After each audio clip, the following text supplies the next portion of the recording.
কিরে পটলা, এটা কোন হোটেল রে? পাহাড়ের মধ্যে এত সুন্দর জায়গায় এত সুন্দর একটি হোটেল, আবার পেছনে একটা বড় বরফের চূড়া দেখা যাচ্ছে। কোথায় রে? আরে টেনিদা, তুমি জানো না?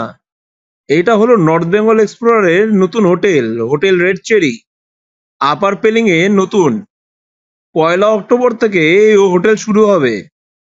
আমি তো বুক করে নিয়েছি প্রথম দিন, দুটো ভিউ রুম। তুমিও যাবে নাকি আমার সঙ্গে?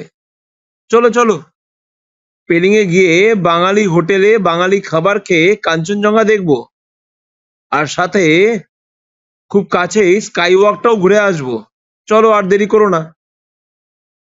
ওরে টেনিদা, পটলা, আমিও চলে এসেছি রে তোদের পিছন পিছন। কি বলে রে, পেলিং এ নাকি বাঙালির হোটেল, তার সাথে নাকি আবার বাঙালির খাবার। আবার এরা বলতেছে নাকি হোটেলটা নাকি বাজেট ক্যাটাগরি। ঘরে ঢুকে তো আমি দেখি লাক্সারি। পেলিং এর মধ্যে চল, এই আপার পেলিং এর এই হোটেলে থেকে চল 3 দিন ঘুরে ফেলি। অনেক জায়গা আছে পেলিং এ, দেরি না করে একসাথে ঘোরা শুরু করি। বাকি বন্ধুদেরকেও বলে দিই, এর পরে ছুটিতে ওরা যেন সিকিমে যদি আসে তাহলে পেলিং এই আসে। আর পেলিং এ যদি আসে তাহলে একটাই জায়গা, হোটেল রেড চেরি, আপার পেলিং, পেট্রোল পাম্পের পাশে।